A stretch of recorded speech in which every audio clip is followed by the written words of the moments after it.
Actually ఈ entire episode లో రాజ్ తరుణ్ మొన్న మీడియాకి ఇచ్చిన బైట్ లో ఒకరి పేరు ప్రముఖంగా వినిపిస్తోంది, మస్తాన్.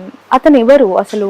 ఇప్పుడు నేను అతని పైన చెప్తున్నప్పుడు అతను కూడా నా పైన నా నా ఫాల్స్ తీయడం అన్నది చేస్తుంటాడు.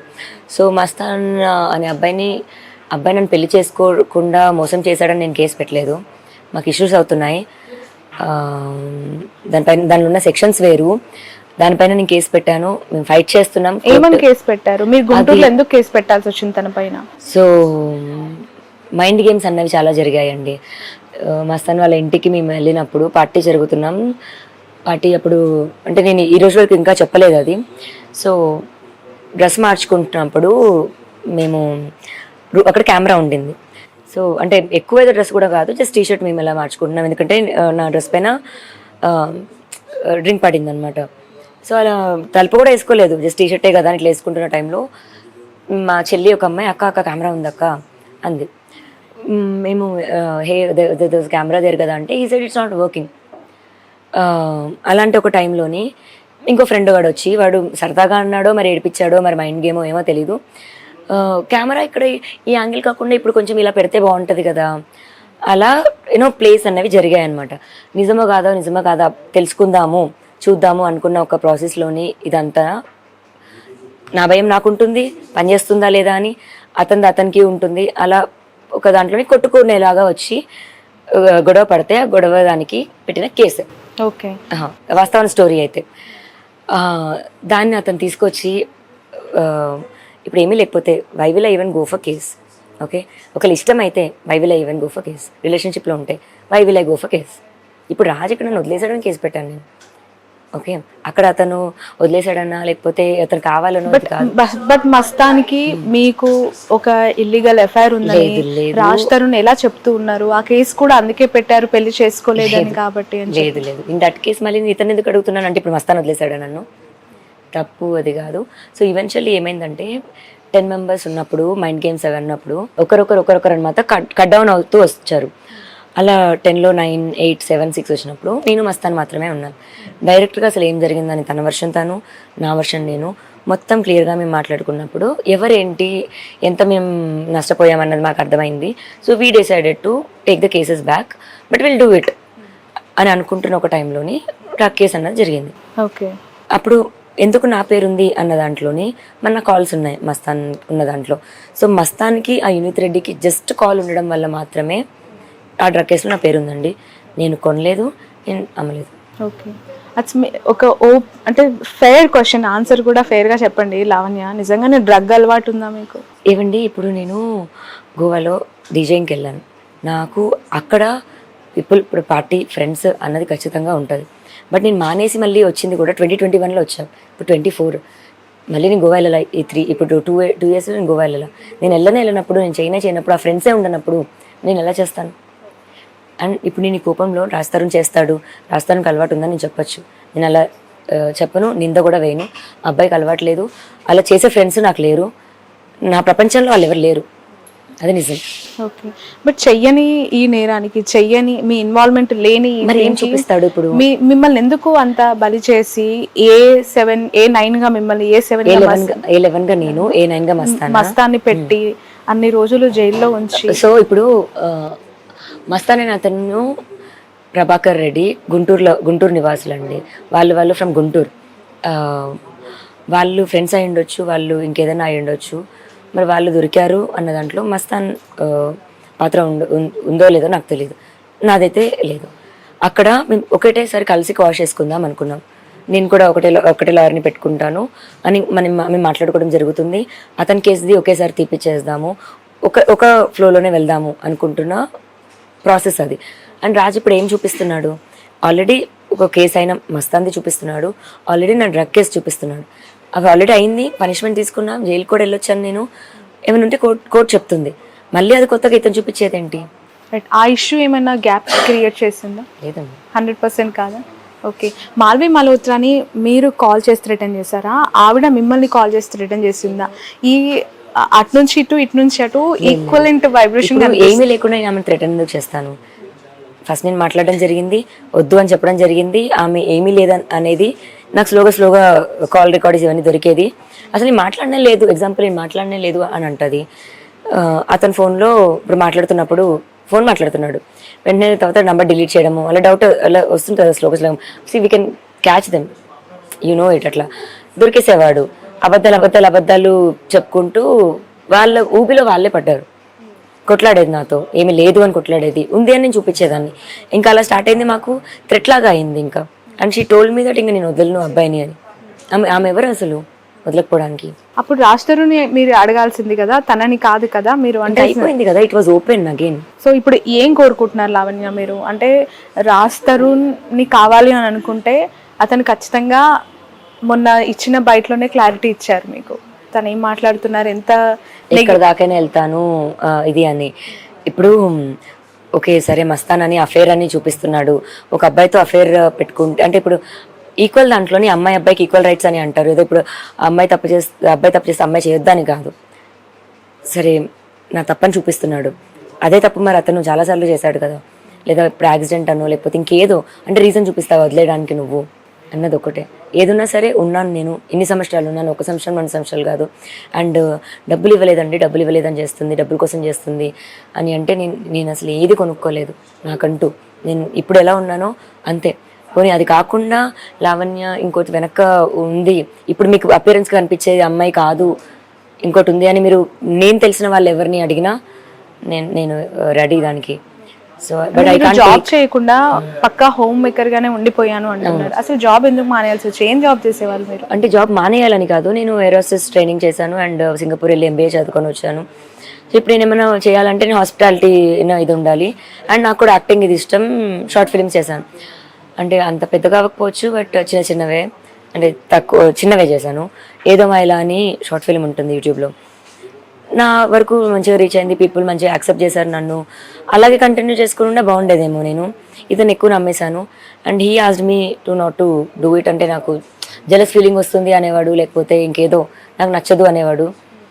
నేను సరే ఎందుకు గొడవ పడ్డాము ఫైన్ అని చెప్పి వదిలేశాను నిజంగా. బట్ అతను ఆ రోజు చెప్పుంటే 10 సంవత్సరాల తర్వాత నేను వదిలేస్తాను అని చెప్పుంటే డెఫినెట్గా కంటిన్యూ చేసుకునేదాన్ని. నాకంటూ ఒక వే ఉండేది. ఇప్పుడు ఏది కాకుండా అయ్యాను, but I will get him back. Audio call ఒకటి వచ్చింది బయటికి, అది విన్నాను. దాంట్లో పదే మీరు తిడుతున్నారు సాయి అని, అండ్ బిగ్ బాస్ అన్నపూర్ణ స్టూడియోకి వెళ్తాను నాగార్జున గాడు అని చెప్పి. ఏంటది ఆ కన్వర్సేషన్ ఏంటి? నాకు తెలిసి అది ఎందుకు జరిగి ఉంటుంది అంటే, అతను నువ్వు ఎక్కడికన్నా వెళ్ళు నేను చూసుకుంటాను ఇది అని కొంచెం ఇట్లా కేర్లెస్గా తీస్తున్నాడు అనమాట. అప్పుడు నాకు ఇంకా అది చాలా కోపం మీద వస్తుంది. అండ్ నాకు అప్పుడు అవసరం, ఒక మనిషి అన్నది అవసరం. ఆ మనిషి అవసరంకి కూడా అతను పట్టించుకోకుండా ఉన్నాడు అండ్ నాకు దెబ్బలు తగలే. ఇంకా కొట్టాడు ఇవన్నీ నేను ఇంకా ఇది చెప్పలేను. నా బ్లడ్ మాకు చూపించారు, నాకంతా బ్లడ్ ఇది అవుతుంది. ఎందుకు కొట్టారు అసలు రాజ్ తరుణ్? గొడవ ఇంకంతా. సో పర్టికులర్గా ఈ రీజన్ అనేది కాదు, ఇష్యూస్ అవుతుండే మాకు. ఇంకా అంటే కొట్టేంత స్థాయిలో అయ్యాయి, బట్ ఏం జరిగినా ఇన్ని రోజులు చెప్పలేదు. ఇంకా తప్పకే ఈ సంవత్సరం బయటికి రావాల్సింది. అంటే ఈ సెప్టెంబర్ తర్వాత మ్యాన్ హ్యాండ్లింగ్ జరిగిందా మీ పైన? బిఫోరే జరిగిందా ఇష్యూ? బిఫోర్ లేదు, తర్వాతే జరిగింది. అంటే ఈ ఇష్యూతోనే అతను ఎప్పుడు నా మీద చేయలేదు, ఎప్పుడు. ఓకే, ఇంకా నేనే కొట్టేదాన్ని. కానీ నాకంటే 6 months చిన్న కదా, నాకు కొంచెం హక్కుగా నేను ఎక్కువ తీసుకునేదాన్ని, కానీ వాడెప్పుడు కొట్టలేదు. బట్ మీ అడ్వకేట్ మీ పైన దాడి చేశారు అని చెప్పి కొన్ని ఫొటోస్ చూపించారు. జరిగింది అది. ఇష్యూస్ వల్ల మేము ఎక్కువ అయిపోయేవి. అంటే నేను I couldn't take that fact that he gonna leave me, నువ్వు పో అని అది తీసుకోలేకపోయేదాన్ని. ఇప్పుడు గొడవలో దీన్ని ఎగ్జాంపుల్ అలా మాట్లాడితే వాట్ డూ యూ మీన్ అన్నదానికి వెళ్ళిపో నువ్వు అన్న ఇది ఐ కుడెంట్ టేక్ దట్. అప్పుడు చాలా ఎక్కువ గొడవ పడే వాళ్ళం. ఓకే, సో ఇప్పుడు రాజ్ తరుణ్ సెటిల్మెంట్ చేసుకోమని చెప్పి మిమ్మల్ని ఫోర్స్ చేస్తున్నట్టు కూడా తెలుసు. నాకు సెటిల్మెంట్ వద్దండి, నేను దానికోసం నేను చేయట్లేదు. మరి అందరికీ నెగిటివ్గా ఎందుకు వెళ్ళి నేను సెటిల్మెంట్ మనీ కోసం చేస్తున్నాను ఇదంతా అని ఎందుకు రీచ్ అవుతుందో నాకు తెలీదు.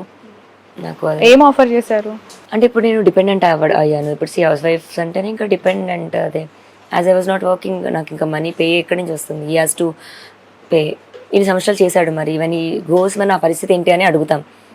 అప్పుడు దాంట్లోని హీ ఈజ్ లైక్ హౌస్ ఇస్తాను అండ్ 15 dogs and 4 cats ఉన్నాయి కాబట్టి వాటికి మెయింటెనెన్స్కి ఇస్తాను. బట్ అది కూడా మనం నలుగురిలో కూర్చొని మాట్లాడుకుంటేనే. అంటే ఆ కుక్కలు ఆ పిల్లలు కూడా మీరే చూసుకోవాలా? ఎందుకలా? అంటే అవి వాడు నాతో పాటు వాటిని కూడా అబాండన్ చేసేసాడు బికాజ్ మాల్వికి కుక్కలు అంటే నచ్చదంట. సో ఆ కుక్కల్ని చివరికి మీకు మిగిల్చి వాటికి పే చేస్తానని చెప్తున్నారు. ఓకే, ఎంతకాలం నుంచి కుక్కలు డే 1 నుంచి ఉండాలా? మా లైఫ్ స్టార్ట్ అవ్వడం 2014 ఇలా మాది అయ్యిందో లేదో 3 నెలలకు అమ్మాయికి మరి కడుపు రావాలి, మరి తీసుకొచ్చి కుక్క పిల్లలు పెట్టాడు. అప్పటి నుంచి స్టార్ట్ అయిన కుక్క పిల్లలు. యా, ఎన్ని కుక్కలు ఉన్నాయి మొత్తం? 15 dogs and 4 cats. వాటన్నిటికీ మీరే మెయింటెనెన్స్ ఎవ్రీడే? నేను, తమ్ముడు అండ్ ఇంకొక అబ్బాయి ఉంటాడు వర్కర్, ముగ్గురం చేసుకుంటాం. అలా ఇప్పుడు ఈ 10 సంవత్సరాలు మాకు ట్రావెల్ అయిన పోనీ పనబ్బాయో పోనీ ఎవరిని అడిగినా చెప్తారు how we use to be అని. ఇప్పుడు ఆ కుక్కలు అంటే ఎఫెక్షనేట్ కదా టువర్డ్స్ రాజ్ తరుణ్ పట్ల కూడా ఎఫెక్షన్ ఉంటాయి చాలా. అసలు మీరు తన సోషల్ మీడియాలో డాగ్స్ ని చూస్తుంటే, ఫొటోస్ చూస్తుంటే కూడా తన పెట్స్ తో ఉన్నవి అన్ని ఉంటాయి. రైట్, పిల్లల్లాగే చూసుకున్నారు. ఇండస్ట్రీ నుంచి ఎలాంటి సపోర్ట్ వచ్చింది మీకు లావణ్య? రాలేదండి ఇంకా, టు బి హానెస్ట్. ఎక్కడ సపోర్ట్ రాలేదు. హెల్ప్ కావాలనే కోరుకుంటున్నాను. మరి అతను వద్దు అన్నదానికి అతనికి వద్దు అన్నకు హెల్ప్ చేస్తున్నారు, మరి ఎందుకు చేస్తున్నారో తెలియదు. మరి నేను ఇన్ని సంవత్సరాలు ఉన్నాను, మరి నాకు కూడా హెల్ప్ చేయాలి. అండ్ మరి రాజా రవీంద్ర గారికి అంత కాంటాక్ట్స్ ఉన్నాయేమో, అటు సైడే సపోర్ట్ అంతా వస్తుందేమో. నేను కూడా హెల్ప్ అడుగుతున్నాను అండ్ నాకు కూడా హెల్ప్ కావాలి. ఓకే, అంటే ఎవరినైనా రిక్వెస్ట్ చేయాలనుకుంటున్నావా? మీ అభిప్రాయం అంటే లైక్ ఈ టఫ్ సిచ్యువేషన్లో ఇండస్ట్రీ పర్సన్ కాబట్టి. నాకు శివుడు అంటే చాలా ఇష్టం అండి. అండ్ మళ్ళీ అదే విధంగా పవన్ కళ్యాణ్, మనుషుల్లో అయితే పవన్ కళ్యాణ్ నాకు చాలా ఇష్టం. ఆయన సీఎం అవ్వాలి అని అంటే ఒకరోజు అవుతాడు అని అయితే నాకు ఇట్లా ఫుల్ నమ్మకం ఉండేది. ఎంత తిట్టినా ఏది ఉన్నా సరే. మాకు వాట్సాప్ డీపీల్లో దగ్గర నుంచి కార్లో వెనకాల ఫోటోల వరకు కానీ, ఫస్ట్ సినిమా డే రిలీజ్ అయితే పేపర్లు ఎగరేయడం దగ్గర నుంచి అలానే స్టార్ట్ అయిన ఒకటి ఫేవరెట్ యాక్టర్ దగ్గర నుంచి ఆయన అంటే ఇది డెఫినెట్గా ఆయన ఆఫీస్ వరకు మరి ఏమో తెలీదు, వెళ్ళి అడగాలని అయితే అనుకుంటున్నాను. పవన్ కళ్యాణ్ గారిని కలవాలనుకుంటున్నాను, అడగాలి అనుకుంటున్నాను. నాకు ఇలా వదిలేసాడు, నన్ను వదిలేసి పారిపోయాడు అని చెప్పాలనుకుంటున్నాను. Okay, right. ఫైనల్లీ ఎలాంటి స్టెప్స్ వేయబోతున్నారు? అంటే ఎటువైపు నుంచి న్యాయం జరుగుతుంది, ఎలా ముందుకెళ్ళాలి? రాజ్ తరుణ్ కావాలి అనుకుంటే అటు నుంచి అంతే పుషప్ నాకు వద్దు అనే మాట కూడా వినిపిస్తుంది కదా. అంటే అదే అండి, ఇప్పుడు పవన్ కళ్యాణ్ గారు కూడా మ్యారేజెస్ అన్నవి 2-3 అట్లా అయి ఉంటాయి. బట్ ఐఎమ్ షూర్ ఆయన వాళ్ళ వైఫ్స్కి అంతే ఇంపార్టెన్స్ ఇచ్చి, అంతే వాల్యూ ఇచ్చి చూసుకొని ఉంటారేమో, బాధ్యతలు అయితే వదులుకొని ఉండరేమో. బట్ ఇక్కడ రాజు నాకు అలా చేయలేదు కదా. నన్ను అబాండన్ చేసి, పిల్లల్ని అబాండన్ చేసి, మాకు తిండి కూడా, ఫుడ్ కూడా ఇవ్వకుండా అతను చేసిన పరిస్థితి అయితే ఉంది. సో ఇప్పుడు హెల్ప్ తీసుకోవాల్సిన అవసరం ఉంది. సో మీకు ఫుడ్ అంటే అలవెన్సెస్ కూడా లేదు, ఏమీ లేదు. మొత్తం ఒక్కసారిగా కట్ చేసేసాడు. అండ్ నెట్ఫ్లిక్స్, అమెజాన్ ఇవి ఏమైతే ఉంటాయో అకౌంట్స్లో నుంచి తీసేశాడు. ఎయిర్టెల్ ఫ్యామిలీ అంటే మొత్తం అనమాట ఎవ్రీథింగ్ కట్ చేశాడు. ఉండాల్సిన మనిషి, ప్రొటెక్ట్ చేయాల్సిన మనిషి ఇలా చేశాడు. Right, yeah, right. Thank you so much Lavanya, wish you all the best. ఇలాంటి సిచ్యువేషన్ లో కొంత ధైర్యంగా ఉండాలి మీరు. ఎందుకు అనంటే చాలా మంది చూస్తూ ఉన్న వాళ్ళకి ఈ ట్రయాంగిల్ స్టోరీలో ఎవరిది తప్పు ఎవరిది రైట్ అనేది అర్థం కావడానికి కొంచెం టైం పడుతుంది of course. But Raj Tarun చేసిన ఇన్సిడెంట్స్ అనేది మీలాంటి వాళ్ళు బయటకు వచ్చి చెప్తేనే కనిపిస్తాయి కాబట్టి. So wish you all the best. Thank you.